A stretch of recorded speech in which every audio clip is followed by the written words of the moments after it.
Hello everyone, कैसे हैं आप सब। आई होप आप सभी अच्छे होंगे। तो जैसा कि आप सभी जानते हैं, हमने इस यूट्यूब चैनल पर एमएससी मैथमेटिक्स सेकंड सेमेस्टर जो एनईपी के अंडर में हमारा कोर्स चल रहा है वो हमने स्टार्ट किया है, जिसकी हम बुक लेकर चल रहे हैं एडवांस्ड ऑपरेशन रिसर्च। ठीक है, इसमें अभी तक हम यूनिट 4 स्टार्ट कर चुके थे। यूनिट 4 में हमने बहुत सारे टॉपिक्स डिस्कस कर लिए थे। अब हम एक और इम्पॉर्टेंट टॉपिक देख रहे हैं, इटरेटिव मेथड और अप्रॉक्सीमेट सॉल्यूशन। मतलब हम जो है, हमारे पास कोई भी गेम की पे ऑफ मैट्रिक्स दे रखी होगी, उसे हम इटरेटिव मेथड से सॉल्व करने का प्रोसेस सीखेंगे। ठीक है, अगर हमारे पास कोई गेम की मैट्रिक्स दे रखी हो, पे ऑफ मैट्रिक्स, और वो किसी भी प्रोसेस से सॉल्व नहीं हो पा रहा हो, मतलब सैडल पॉइंट भी नहीं निकल रहा हो, डोमिनेंस प्रॉपर्टी भी अप्लाई नहीं हो पा रही हो, और हम और अदर मेथड्स अप्लाई करते हैं तो वो बहुत कॉम्प्लेक्स हो जाता हो, तो उस केस में हम इटरेटिव मेथड यूज़ करते हैं। ठीक है, इसमें हम थोड़ी सी डेफिनेशन देख लेते हैं जिससे आपको समझ में आ जाएगा ये क्या है।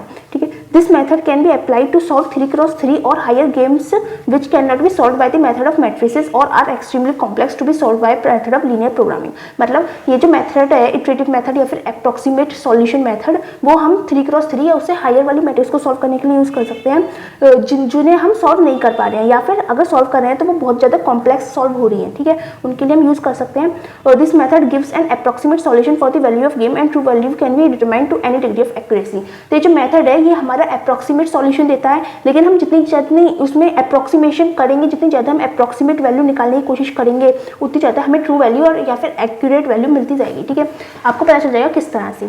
This method assumes that each player acts under the assumption that past is the best guide for the future. ये इंपॉर्टेंट टॉपिक है कि past is the best guide for the future. मतलब ये जो मेथड है ये किसके ऊपर एक्ट करता है कि हर प्लेयर ये मान के चल रहा है कि जो उसका पास्ट है वो उसके लिए बेस्ट गाइड है अपने फ्यूचर के लिए। ठीक है, and will play in such a manner so as to maximise the expected gain और to minimise the expected loss. और जो प्लेयर है वो इसी अकॉर्डिंग चलता है और अपना जो प्रॉफिट है उसे मैक्सिमाइज करने की कोशिश करता है और अपने लॉस को मिनिमाइज करने की कोशिश करता है। ठीक है, आई होप आपको डेफिनेशन तो समझ में आ गई होगी क्या है इटरेटिव मेथड की डेफिनेशन, या फिर थोड़ा सा हम एक्सप्लेनेशन बोल देते हैं। तो अब हम क्वेश्चन की ओर बढ़ते हैं आगे। ठीक है, क्वेश्चन में क्या बोला है आपके पास, क्वेश्चन किस तरह से आएगा, solve the following game approximately. ठीक है, आपके पास सिर्फ इतना लिखा हुआ आ सकता है, सॉल्व द गेम अप्रोक्सीमेटली, या फिर लिखा आ सकता है solve the game by iterative method. ठीक है, तो हमारे पास इस तरह से पे ऑफ मैट्रिक्स दे रखी होगी, ये आपके पास 3x3 या फिर उससे हायर मैट्रिक्स दे रखी होगी। ठीक है, तो आपको इस बारे में टेंशन लेने की कोई नीड नहीं है। ठीक है, अब इसमें क्या करना होता है, हमें सबसे पहले हम रो सेलेक्ट करते हैं, कोई भी रो सेलेक्ट कर सकते हैं, फर्स्ट सेकंड थर्ड, कोई भी, इसमें कुछ नहीं है कि फर्स्ट लेनी है, सेकंड लेनी है, थर्ड लेनी है, कोई सी भी रो चूज करनी है। फॉर एग्जाम्पल हम फर्स्ट ही चूज कर लेते हैं और उसे इस मैट्रिक्स के नीचे लिख देते हैं 2 0 0। ठीक है, अब इस रो में जो हमारे पास मिनिमम एलिमेंट है उसे सर्कल करना है। मिनिमम एलिमेंट हमारे पास कौन सा है, ये 0 भी है और ये 0 भी है, हम कोई सा भी 0 ले सकते हैं। फॉर एग्जांपल हम थर्ड वाली 0 ले लेते हैं। ठीक है, जब हमने थर्ड वाली 0 ली तब हम कॉलम देखेंगे, कॉलम कौन सा देखेंगे, हमने माना है कि past is the best guide for the future, तो इसका जो पास्ट है, मतलब इसका जो मिनिमम एलिमेंट है ना, वो वाला कॉलम हम इसके साइड में लिख देंगे। मतलब ये 0 हमारे थर्ड कॉलम में आ रही है तो यहाँ पे हम थर्ड कॉलम लिख देंगे। ठीक है, यहाँ पे हमने मिनिमम लिया था, अब इस वाले कॉलम के लिए हम मैक्सिमम वैल्यू सर्कल करेंगे। यहाँ पे मैक्सिमम वैल्यू कितनी है, 4। ठीक है, 4 हमने यहाँ पे सर्कल कर दिया। अब हम नेक्स्ट रो करेंगे, अब अप्रोक्सीमेट कर रहे हैं कि हमने सबसे पहले अप्रोक्सीमेट करा कि ए ने अपनी फर्स्ट स्ट्रेटेजी चूज करी, फिर उसके अकॉर्डिंग बी ने अपनी थर्ड स्ट्रेटेजी चूज करी। अब थर्ड जो स्ट्रेटेजी चूज करी है उसके अकॉर्डिंग ए कौन सी स्ट्रेटेजी चूज करेगा वो हम डिसाइड करेंगे। ठीक है, अब बी के लिए हम मान के चलेंगे मैक्सिमम वैल्यू, मैक्सिमम वैल्यू यहाँ पे 4 है, 4 किस रो के कॉरेस्पॉन्ड आ रहा है, सेकंड रो के कॉरेस्पॉन्ड। तो अब हम सेकंड रो इसके नीचे ऐड करके लिखेंगे, मतलब 2 + 0 2, 0 + 0 0, 4 + 0 4। ठीक है, ऐड करके लिखनी है। उसके बाद हम क्या करेंगे, अब हम इस रो का मिनिमम एलिमेंट सर्कल करेंगे। ठीक है, रो का मिनिमम, कॉलम का मैक्सिमम। इस रो का मिनिमम एलिमेंट कौन सा है, 0। ठीक है, अब 0 कौन से कॉलम में की कॉरेस्पॉन्ड आ रहा है, सेकंड कॉलम के, तो सेकंड कॉलम अब हम यहाँ पे लिखेंगे इस वाली कॉलम के साथ ऐड करके। ठीक है, 0 + 0 0, 0 + 4 4, 3 + 0 0, 3 + 0 3।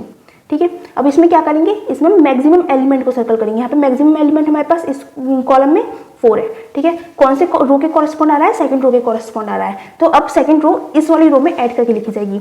0 + 2 2, 0 + 0 0, 4 + 4 8। ठीक है, अब यहाँ पे मिनिमम एलिमेंट कौन सा है हमारे पास, 0।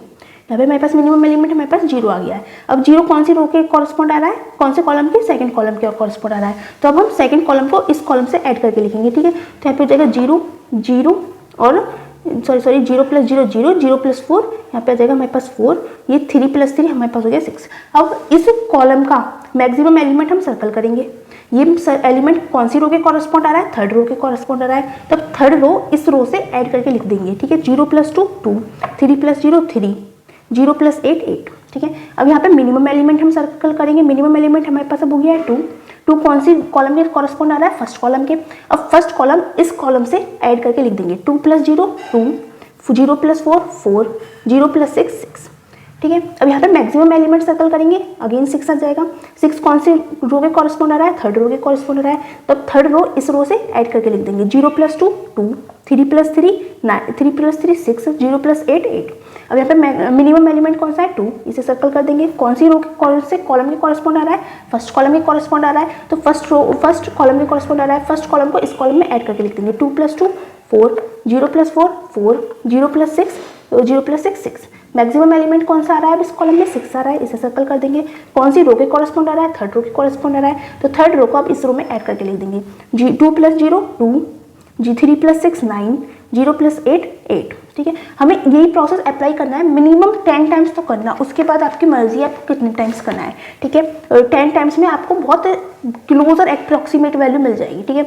हमारे पास अभी कितने टाइम्स हो गया है? 1 2 3 4 5 6 टाइम्स हो गया है, अभी 4 टाइम्स और करना है, ठीक है। यहाँ पे मिनिमम एलिमेंट हमारे पास अगेन 2 हो जाता है। 2 फर्स्ट रो के फर्स्ट कॉलम के कॉरस्पॉन्ड आ रहा है, अब फर्स्ट कॉलम को इसमें ऐड करना है। 4 + 2 6, 0 + 4 4, 0 + 6 6, ठीक है। मैक्सिमम एलिमेंट कौन सा है? मेरे पास 6 है, ये भी 6 है, ये भी 6 है। हम कौन सा 6 लें? अभी तक नीचे वाला 6 चल रहा था, इस बार हम ऊपर वाला 6 ले लेते हैं, ठीक है। हम थोड़ा बहुत चेंज कर देंगे, इससे कोई फर्क नहीं पड़ेगा, हम नीचे लें ऊपर लें, ठीक है। अब हमने ऊपर वाला लिया, ये कौन सी रो के कॉरस्पॉन्ड आ रहा है? फर्स्ट रो के। अब हम फर्स्ट रो में इसे ऐड कर देंगे, फर्स्ट रो को और इस रो को ऐड कर देंगे। 2 + 2 हमारे पास 4 हो गया, 0 + 9 हमारे पास 9 हो गया, 0 + 9 0 + 8 हमारे पास 8 हो गया। मिनिमम एलिमेंट अब हो गया हमारे पास 4। अब 4 हमारे फर्स्ट कॉलम के कॉरस्पॉन्ड आ रहा है, तो फर्स्ट कॉलम इस कॉलम में हम ऐड करके लिख देंगे। कितनी वैल्यूज आ जाएंगी? 6 + 2 8 हो जाएगा, 0 + 4 4 हो जाएगा, 0 + 6 6 हो जाएगा। अब यहाँ पे मैक्सिमम एलिमेंट कौन सा है? हमारे पास 8। अब हमारे पास कितनी वैल्यूज हो गई? 1 2 3 4 5 6 7 हो गई, 1 2 3 4 5 6 7 हो गई। अभी 3 टाइम्स और हमें अप्लाई करना है, ठीक है। तो यहाँ पे मैक्सिमम वैल्यू हमारी 8 हो गई, ये फर्स्ट रो के कॉरस्पॉन्ड है। फर्स्ट रो की वैल्यूज को इस रो में ऐड कर देंगे। 2 + 4 6 हो गया, 0 + 9 9 हो गया, 0 + 8 8 हो गया, ठीक है। यहाँ पे अब हमारे पास मिनिमम वैल्यू हमारे पास 6 हो गई है। अब 6 कौन से रो की कौन से कॉलम के कॉरस्पॉन्ड आ रही है? फर्स्ट कॉलम की। अब इस फर्स्ट कॉलम को इस कॉलम में ऐड कर देंगे। 8 + 2 10 हो जाएगा, 0 + 4 4 हो जाएगा, 0 + 6 6 हो जाएगा। मैक्सिमम वैल्यू हमारे पास 10 आएगी और 10 फर्स्ट रो के कॉरस्पॉन्ड है। फर्स्ट रो को अब इस रो में ऐड कर देंगे, हमारे पास क्या वैल्यू होगी?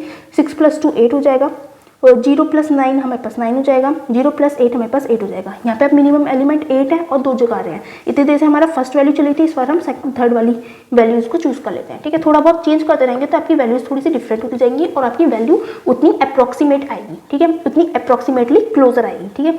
तो हमारे पास अब यहाँ पे 8 हो गया। 8 हमारे पास थर्ड कॉलम के कॉरस्पॉन्ड आ रहा है, थर्ड कॉलम को इस कॉलम से ऐड कर देंगे। हमारे पास क्या वैल्यू आएगी? 10 + 0 10, 4 + 4 8, 0 + 6 6, ठीक है।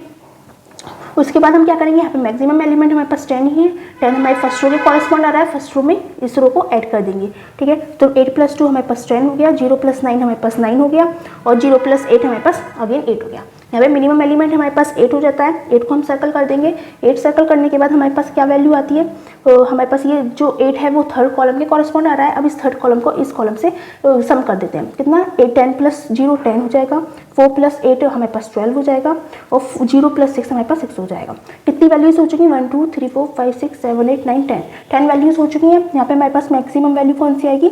12 आ जाएगी, ठीक है। अब इतना काम हो गया। हमारे पास मिनिमम टू मिनिमम 10 तो निकालनी है, उसके बाद आपकी मर्जी है, आप कितना भी निकाल सकते हैं, ठीक है। 10 तो निकालनी है, हमने 10 वैल्यूज निकाल दी हैं। अब इसके बाद हमें क्या करना है? अब हम निकालेंगे प्रोबेबिलिटी की प्लेयर ए अपनी फर्स्ट स्ट्रेटेजी चूज करने की उसकी प्रोबेबिलिटी कितनी है, प्लेयर ए के सेकंड स्ट्रेटेजी चूज करने की प्रोबेबिलिटी कितनी है और प्लेयर ए के थर्ड स्ट्रेटेजी चूज करने की प्रोबेबिलिटी कितनी है। किस तरह से निकालनी है? बिल्कुल सिंपल है। हमने कितने इटरेशंस करें? 1 2 3 4 5 6 7 8 9 10। तो नीचे अपॉन में हमारे पास वैल्यू हो जाएगी 10, ठीक है। ऊपर कितनी वैल्यूज लिखेंगे? जितनी हमने चूज करी है, 1 2 3 4, तो 4/10 हमारे पास प्रोबेबिलिटी आ जाती है, ठीक है। उसके बाद हम क्या करेंगे? नेक्स्ट वाले में भी टोटल इटरेशंस तो हमारे पास 10 ही है, अपॉन में 10 आ जाएगा। कितनी वैल्यूज हमने चूज करी है? 1 2 3, 3 वैल्यूज चूज करी है तो 3/10 हो गया, ठीक है। उसके बाद हम क्या करेंगे? नीचे हमारे पास 10 इटरेशंस ही हैं और कितनी वैल्यूज चूज हुई हैं? इधर भी 3 वैल्यूज चूज हुई हैं तो इधर भी 3 हो गया। तो हमारे पास प्रोबेबिलिटी हो गई कि प्लेयर ए फर्स्ट स्ट्रेटेजी चूज करेगा, इसकी प्रोबेबिलिटी 4/10 है, सेकंड की 3/10 है और थर्ड की 3/10 है, ठीक है। सिमिलरली हम अब y के लिए प्रोबेबिलिटीज कैलकुलेट करेंगे। बिल्कुल सेम प्रोसेस है। हमारे पास 10 इटरेशंस ही हैं, यहाँ पे लाइन खींच देते हैं। यहाँ पे 10 इटरेशंस हैं तीनों के लिए। उसके बाद हम बस number of chosen elements count कर लेंगे 1 2 3 4 5। तो यहाँ पे 5/10 हो जाता है, यहाँ पे 1 2 ही है तो 2/10 हो जाता है, यहाँ पे 3 है तो यहाँ पे 3/10 हो गया। इस तरह से हमारे पास प्रोबेबिलिटीज़ आ गई। अब इसके बाद हम क्या कैलकुलेट करेंगे कि हमारा जो वैल्यू ऑफ गेम है वो किन दो वैल्यूज़ के बीच में लाई करता है। तो उसके लिए हम क्या करेंगे, इसके लिए हम देखेंगे कि यहाँ पे कॉलम के लास्ट एलिमेंट में जो मैक्सिमम एलिमेंट है दैट इज 12, ठीक है, और अपॉन जितने हमने नंबर ऑफ इटरेशंस करे हैं ये हमारा अपर बाउंड हो जाता है। This is going to be upper bound, ठीक है। क्या करा है हमने, कॉलम का जो लास्ट कॉलम लिया है उसका जो मैक्सिमम एलिमेंट है उसे डिवाइड कर दिया टोटल नंबर ऑफ इटरेशंस से, ठीक है। इसकी ये जो है इससे छोटी होगी वैल्यू ऑफ द गेम, और इससे छोटी क्या होगी, मतलब इसका लोअर बाउंड क्या होगा हमारे पास। अब जो हमारे पास रो है उसका जो लास्ट रो है उसका मिनिमम एलिमेंट क्या है हमारे पास 8, तो 8 को हम डिवाइड कर देंगे 10 से, तो हमारी वैल्यू ऑफ गेम लाई करेगी 8/10 से 12/10 के बीच में। तो हमारे पास कितनी अप्रॉक्सीमेट वैल्यू आ गई है ना। हम अगर इसे पॉइंट में भी डिवाइड करना चाहते हैं हम कर सकते हैं। हम इसे थोड़ा सा कट कर देते हैं, 2 4 = 8, 2 5 = 10 और 2, या फिर कट करने की भी ज़रूरत नहीं थी, 2 6 = 12, 2 5 = 10। हमारे पास 0.8 के वैल्यू हमारी 0.8 और 1.2 के बीच में लाई करेगी, ठीक है। जब हम डिवाइड करेंगे तो ये 0.8 और 1.2 के बीच में लाई करेगी। ये हमारा क्या है, ये हमारा लोअर बाउंड है। आई होप आपको समझ में आ गया होगा कि हम इटरेटिव मेथड से अपना जो प्रॉब्लम है उसे किस तरह से सॉल्व करते हैं। बहुत ही इजी प्रोसेसर है, बस आपको सिंपल ये वैल्यूज़ देखनी है और ऐड करते जाना है, सिंपल, बहुत इजी है। अगर आपको इसमें कोई भी डाउट रहता है तो आप हमसे कमेंट सेक्शन में पूछ सकते हैं। और अगर आपको हमारी वीडियोज़ अच्छी लग रही है तो प्लीज़ हमारी वीडियोज़ को लाइक कीजिए, सब्सक्राइब कीजिए एंड थैंक्स फॉर वॉचिंग।